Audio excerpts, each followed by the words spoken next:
Coucou, j'espère que vous allez bien. Aujourd'hui, on se retrouve dans une vidéo cuisine. C'est rare sur ma chaîne, voire ce n'est jamais arrivé. Nous allons tester des recettes de l'atelier de Roxane, spécial été.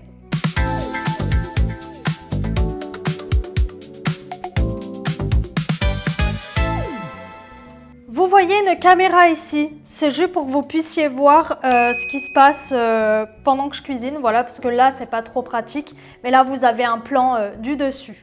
Pour vous mettre dans le contexte, l'atelier de Roxane, pour ceux et celles qui connaissent, je pense que tout le monde la connaît finalement, et dans la pâtisserie, dans la cuisine, enfin surtout dans la pâtisserie. Elle a sorti des e-books, il y a quelques mois, début d'année, un e-book batch goûter, pour faire des goûters, voilà, pour le mois. Elle a sorti il y a maintenant 3 semaines, je crois, un e-book spécial été avec 40 recettes dedans. En plus, ces e-books, ils sont tellement pas chers, c'est trop bien. Avec sa notoriété, elle pourrait tellement le vendre plus cher. Mais non, elle met un point d'honneur sur le bien manger et du coup, c'est vraiment pas cher. Je lui fais une petite pub gratuite là, hein. Mais ces e-books, les deux sont à 5,90 € et du coup, j'ai acheté les deux. Nous allons démarrer par la première recette. Alors, la première recette, c'est pêche et burrata au miel et basilic. Rien que ça. Ça a l'air du moins très simple. C'est quelque chose de très simple finalement. Mais ça a l'air vachement frais pour l'été, ça a l'air vraiment cool. On a déjà entendu sur les réseaux l'année dernière le fraise burrata qui a fait un buzz énorme. Et bien là, je teste le pêche burrata. Vous allez voir, les recettes, elles donnent pour tant de personnes. Mais moi, je vais faire en fonction de moi pour éviter de gâcher, voilà, et en fonction de ma famille. Il y a une recette qui est écrite pour 8 personnes. Nous ne sommes pas 8, donc voilà, je vais réduire les quantités qui sont notées sur les recettes. Alors là, elle a noté pour 4 personnes, mais du coup, je vais faire que pour moi. J'ai besoin d'une pêche, d'une burrata, de miel, 2 feuilles de basilic frais, d'huile d'olive. Il y a écrit en facultatif zeste d'un demi-citron, mais moi j'en mettrai pas, ça me plaît pas trop les zestes. Même si j'adore le citron, les morceaux de zeste, ça me plaît pas trop. Et elle met en astuce en dessous, quelques pistaches concassées apporteront une délicieuse touche croquante. J'en ai pas, voilà, j'avais pas vu ça, mais c'est pas grave. Allez, c'est parti. J'ai oublié de vous dire, je n'aime pas le basilic. Donc c'est vraiment touche déco. Alors la recette dit, lave la pêche, puis coupe-la en quartiers fins. Alors du coup j'ai une grosse pêche, elle est énorme. Voilà, j'ai lavé ma pêche. Une fois les quartiers coupés, il faut les mettre dans une assiette.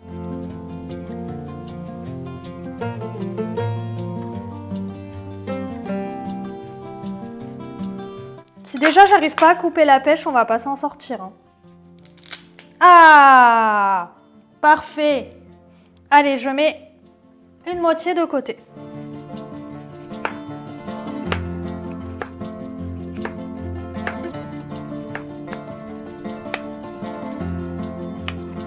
Ok, j'ai coupé en quartiers. Je vais prendre l'assiette.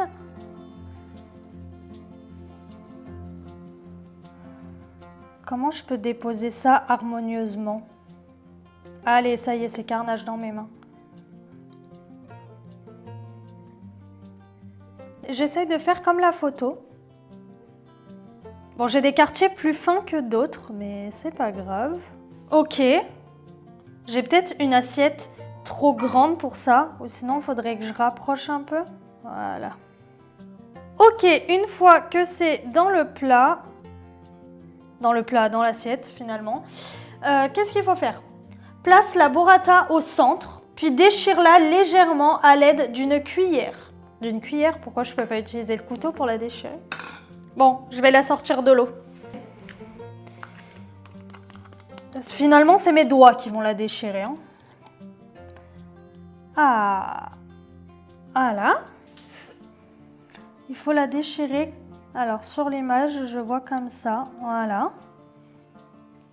C'est peut-être pas légèrement ce que j'ai fait. Ensuite, arrose avec le miel et l'huile d'olive. Ajoute les feuilles de basilic. Donc ok, bah, je mets l'huile d'olive, le miel et je peux déguster. Oh mon Dieu. Ok.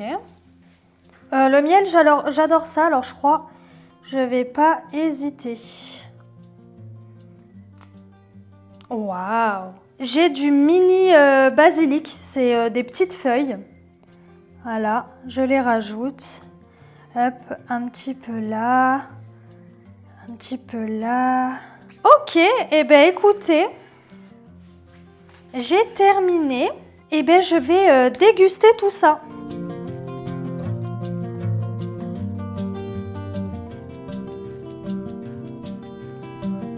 Alors, déjà la burrata avec le miel.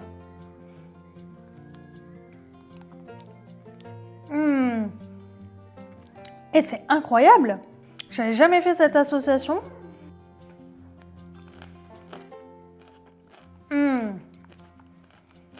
C'est bon de ouf. Hein. Ça me rappelle un peu quelque chose que je faisais. C'est un peu dans le même genre, enfin dans le même délire avec la pêche. Je me faisais des salades de pêche, pas lardon, du bacon, enfin, comment on appelle ça? Enfin, des trucs qu'on peut manger cru, je crois que c'était du bacon, un truc comme ça, c'était très très bon. Mais ça, c'est vraiment excellent. Franchement, je recommande. Hein. Franchement, je donne à cette recette 10 sur 10 quoi. Franchement, hyper simple, hyper rapide, hyper frais. Que demander de plus pour l'été hein. Finalement, en été il fait chaud, on n'a pas envie de cuisiner longtemps dans une cuisine, on n'a pas envie de faire des plats chauds. Je recommande. Ok, on passe à la deuxième recette. Alors ça peut très bien aller avec la première recette, genre le dessert de la première recette. C'est vraiment cool. C'est très simple. Archi simple, j'irai sur les recettes un peu plus difficiles après. C'est une verrine de yaourt grec, miel et fruits rouges. Archi simple, pour les enfants, pour faire pour tout le monde, enfin archi simple. Et je pense que tout le monde peut kiffer ça, sauf ceux qui n'aiment pas les fruits rouges. Alors, il y a noté pour 4 verrines, mais moi je fais faire qu'une seule verrine. Il y a besoin de yaourt grec, donc du coup 100 grammes hein, pour un yaourt, pour une verrine. 2 cuillères à soupe de miel, 250 g de fruits rouges, mais du coup moi j'en ai pris que 100 grammes, j'en ai pas besoin de plus. C'est les fruits rouges que vous voulez, des mélanges, des trucs. Moi j'ai pris que framboise parce que c'est ce que je préfère, donc voilà. Il y a écrit quelques amandes effilées, je n'apprécie pas trop ça. Voilà, j'ai de la poudre d'amande, mais je préfère pas gaspiller en achetant de l'amande effilée. C'est parti!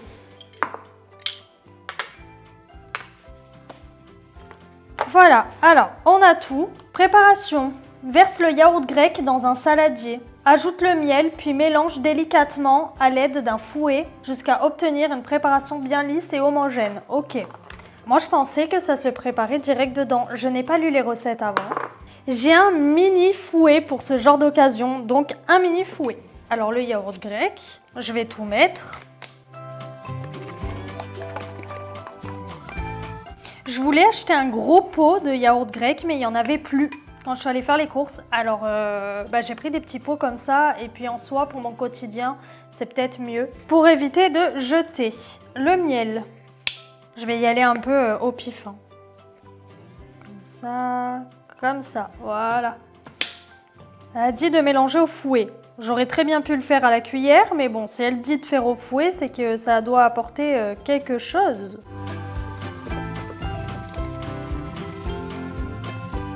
On est bien lisse et homogène.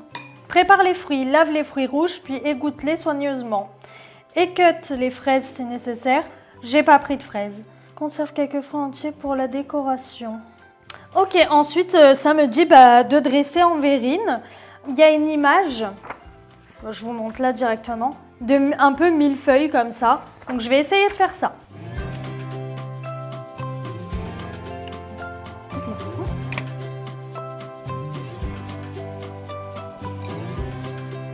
Ok.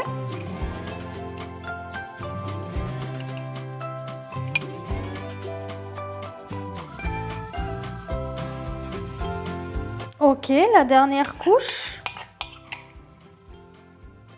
Donc franchement, un yaourt comme j'avais, un pot de yaourt pour une verrine, c'est suffisant. Ok. Et je m'applique. Hein.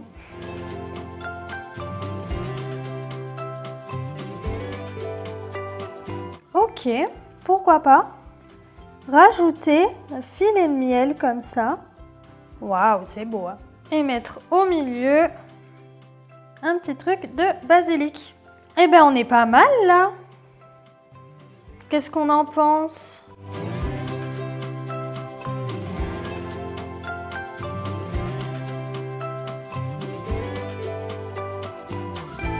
Allez, on goûte. Après, je m'aventure pas dans un truc très difficile non plus. Mais j'avoue que j'ai jamais mangé ça.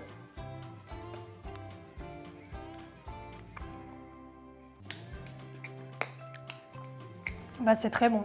C'est très très bon. J'ai bien fait de rajouter le miel dessus. Après, moi, j'aime les choses sucrées. Très très bon. Je peux que mettre une bonne note. Hein. En plus, moi, les yaourts nature, vraiment nature, j'ai vraiment du mal. Je trouve ça âpre ou... très bizarre. Si je rajoute pas du sucre, j'arrive pas à le manger. Mais là, comme on a mélangé au fouet avec du miel... Et je pense que j'ai dû en mettre un petit peu plus que ce qui est préconisé pour, on va dire, 100 g de yaourt grec. Bah, du coup, c'est super bon. Mais ça, c'est mes goûts. Je peux pas dire que c'est pas bon, hein. Voilà, 10 sur 10. 10 sur 10, j'ai rien à dire. C'est facile, rapide, frais. Ça coûte pas une blinde non plus. Selon ce que vous mettez dedans, vous pouvez baisser ou augmenter le coût de la recette. Mais c'est très très bon. Je valide. Ok, la troisième recette, un tiramisu au citron. Alors là, la recette est beaucoup plus longue. Il y a écrit 35 minutes en temps de préparation. Que les autres, c'était 5 minutes quoi. La préparation se fait en 3 étapes. Je vais vous énumérer par étape les ingrédients. Pareil, là c'est pour 8 personnes, je divise par 2, donc pour 4. Je vais commencer par le lemon curd parce qu'il faut faire un lemon curd, une crème mascarpone, préparer le sirop et monter le tiramisu. Donc, on va commencer par le lemon curd. Je vous ai mis plus haut sur cette caméra pour pouvoir voir la casserole. Ok, alors du coup, pour le lemon curd, j'ai besoin d'un citron, 50 g de sucre. À tout moment, ma petite casserole, ma plus petite casserole est trop grosse. Un œuf et 30 g de beurre. Voilà, 30 g de beurre. Ok, pour le lemon curd, j'ai tout. Ajoute le jus et les zestes des citrons, puis fais chauffer à feu doux sans cesser de mélanger jusqu'à ce que la préparation épaississe. Ok, donc il faut mettre l'œuf.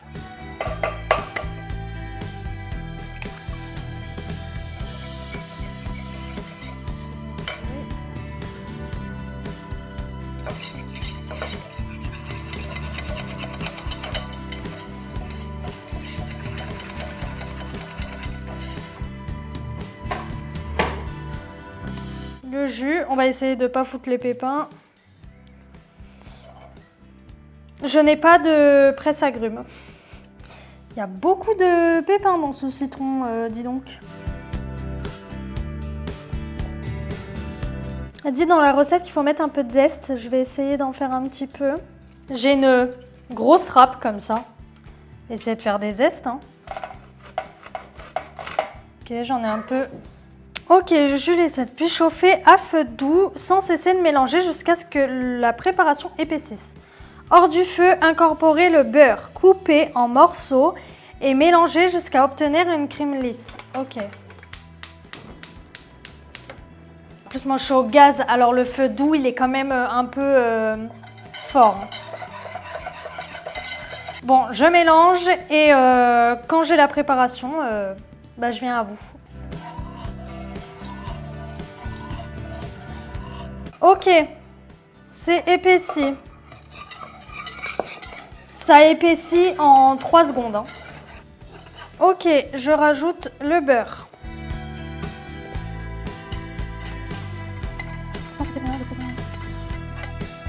Ok, le lemon curd est prêt. Je vous montre. Elle dit de mettre dans un bol, de filmer et de filmer au contact. Ok, donc dessus et laisser refroidir complètement. Ok, c'est parti. Regardez-moi ça. C'est pas mal. Ok, j'ai filmé, je laisse refroidir. La suite de la recette, c'est préparer la crème mascarpone. Alors, pour la crème mascarpone, il faut 2 œufs, 50 g de sucre, les 250 g de mascarpone, donc c'est un pot entier. Moi, je prends toujours la Casa Azzurra, je trouve qu'elle est super bien. Je vois vraiment une différence entre la premier prix et celle-là. Peut-être que pas tout le monde voit la différence, mais moi si. Ok, c'est tout ce qu'il faut. Sépare les blancs des jaunes. À l'aide d'un batteur électrique, fouette les jaunes avec le sucre pendant 5 minutes, jusqu'à ce que le mélange blanchisse et devienne bien mousseux. Ajoute le mascarpone et fouette brièvement jusqu'à obtenir une crème homogène. Monte les blancs en neige, ferme, puis incorpore-les délicatement à la préparation à l'aide d'une maryse. Pour le bien de la vidéo, je vous ai lu là ce qu'il faut faire. Je vais faire la préparation parce que mon robot est tout derrière là-bas. Donc je vais faire la préparation de mon côté pour éviter une vidéo trop longue. Et je vous retrouve une fois que la crème mascarpone est faite.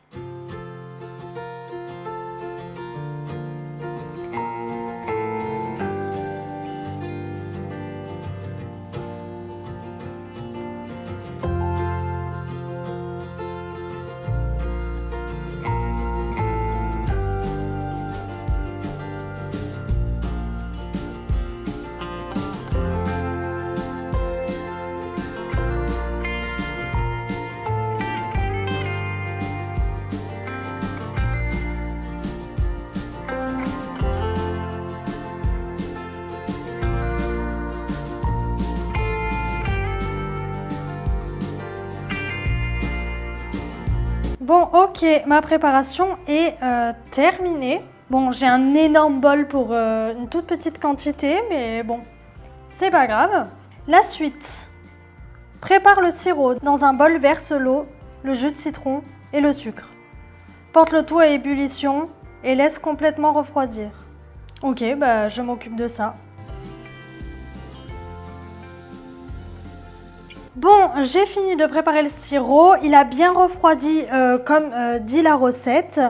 Maintenant, on passe au montage. Alors, trempez rapidement les biscuits dans le sirop au citron et disposez-les en première couche au fond du plat, comme un tiramisu classique finalement. Alors, je laisse pas tremper longtemps parce que moi, j'aime pas quand c'est imbibé. Hop, voilà, on va faire comme ça.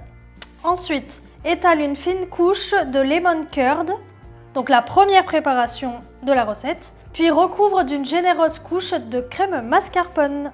Waouh, et je l'ai réussi, je suis trop contente. Fine couche, c'est un peu compliqué parce que en soi, il y a des aspérités, des trous. Ok. Et ensuite, il faut mettre le mascarpone.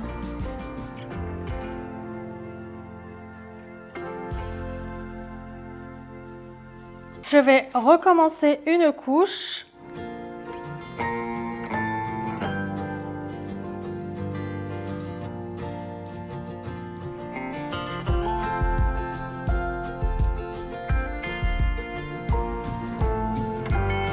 Bon, et ben voilà,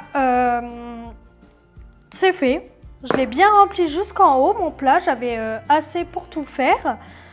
Écoutez, je vais mettre ça au frigo et après on se retrouve dans 4 heures. Enfin, pour moi 4 heures, pour vous l'espace d'un instant, pour la dégustation. Bon, nous sommes 4 heures après. Je vais goûter ça. Ça a bien pris. Ouais, ça a bien pris même. Waouh! Je sais pas si vous voyez bien. Ça a l'air bon. Bon et frais.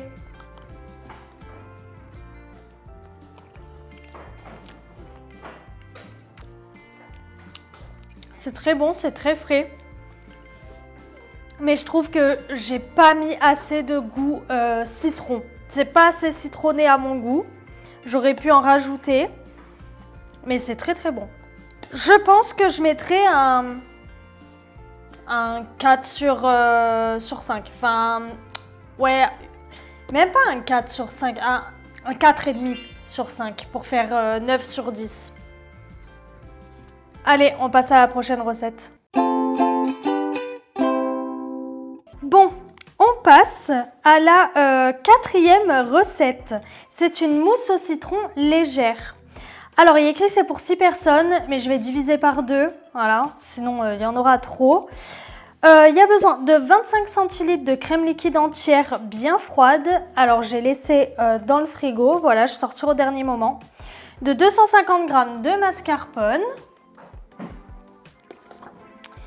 De 70 g de sucre glace, il est là.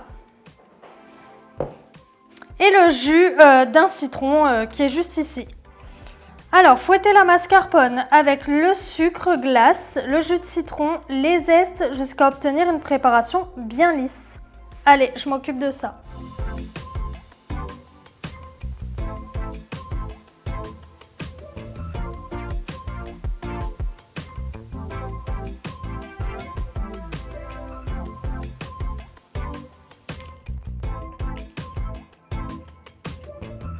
Maintenant, il faut fouetter. J'ai peur d'en mettre partout. On va faire petit à petit. Ah bah oui. Ok, la préparation est ok. À l'aide d'un batteur électrique, fouette la crème liquide bien froide en chantilly ferme. Alors, je ne vais pas diviser par 2 là, la chantilly. Par contre, je vais vraiment utiliser 25 centilitres parce que si j'ai pas assez de quantité dans mon robot pâtissier, ça va pas bien fonctionner. Donc, c'est pas grave, il me restera de la chantilly. Ça fera grandement plaisir à monsieur. Ça aussi, je vais le faire de mon côté et je reviens vers vous une fois que la préparation est faite.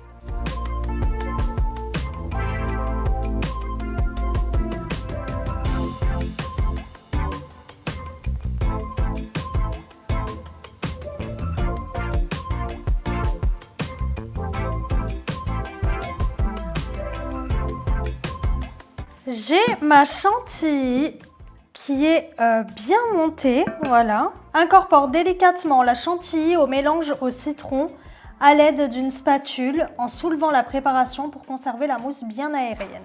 Alors, hop. Je vais mettre que ça parce que du coup le reste, c'est ce que j'ai fait en plus. J'ai du mal à bien mélanger. Ok. Là, je vois que ça fait bien la mousse, c'est bien mélangé. Après, répartis la mousse dans des verrines. Place les verrines au réfrigérateur pendant au moins 4 heures ou idéalement toute une nuit. Il y a écrit repos 2 heures. Et là, 4 heures. Écoutez, je vais laisser 3 heures. Et voilà, on coupe la poire en 2 et puis on verra bien.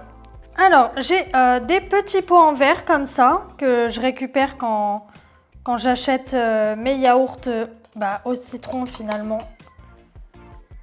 en supermarché. C'est un peu compliqué à mettre dedans là. J'en fous un peu partout. Oh là là, le carnage. J'utilise une petite cuillère, peut-être j'arriverai mieux à les poser au fond. Ah, ça m'énerve. Écoutez, je crois que je vais remplir au max, hein. En max de la capacité des verrines. Hein. Ok, et écoutez, j'ai réussi à faire 3 verrines yaourt, voilà. Bon, du coup, je vais mettre ça au frigo et on se retrouve dans 3 heures pour la dégustation. Bon, j'ai sorti la mousse au bout de 3 heures au frais. On va voir ce que ça donne. Déjà, elle a l'air de vraiment bien se tenir. Ça a l'air vraiment d'être une bonne mousse. Ok. C'est pas si mousseux que ça. C'est un peu compact, je trouve. Peut-être que j'ai pas bien fait les choses. Enfin, peut-être. C'est sûrement ça. Hein.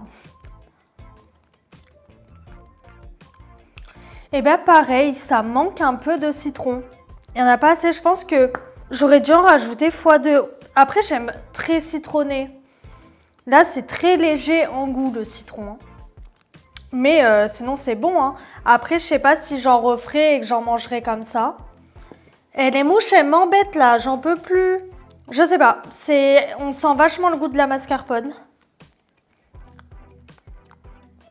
C'est trop compact, donc il y a un truc que j'ai du mal faire.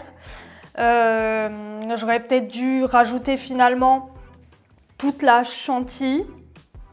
Je sais pas. Je mettrais un 6 sur 10. Je suis peut-être un peu sévère, mais je suis pas fan. Hein. Donc ouais, je mets un 6 sur 10. Et puis voilà.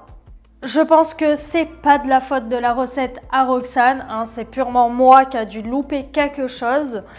C'est trop compact, mais voilà. Après le goût, je sais pas, ça a trop de goût de la mascarpone et pas assez le goût de citron, donc il n'y a pas assez de citron non plus. Donc voilà. Bon, et ben voilà, on a testé les 4 recettes. J'en ai encore pas mal sous le coude. Enfin, sous le coude, pas sous le poignet, mais sous le coude. C'était plutôt sympa. J'ai passé en tout peut-être 2 heures en cuisine pour faire les 4 recettes. Donc franchement, c'est correct. Hein, pour faire, pareil, du batch cooking ou quoi, faire ces choses-là en avance. Enfin, surtout les desserts, hein, pas forcément la pêche burrata. Enfin, voilà. En conclusion, ma recette préférée, c'était la pêche burrata. Après, je dirais... Peut-être que ce sera pas cohérent avec mes notes, mais je dirais le tiramisu, enfin dans l'originalité et tout. Le yaourt à la grecque et la framboise. Et en dernier, la mousse citron. Dites-moi en commentaire, vous aussi, si vous adorez les recettes de Roxane. Franchement, moi j'adore, je les fais quotidiennement à la maison. Donc voilà, avoir testé ce petit e-book avec vous, c'était plutôt cool. Bon, et ben voilà, c'est la fin de cette vidéo. J'espère qu'elle vous a plu. N'hésitez pas à aimer la vidéo si elle vous a plu, à vous abonner pour ne rien louper de mes sorties de vidéos. Je vous souhaite une bonne journée, une bonne soirée, une bonne nuit. Bisous!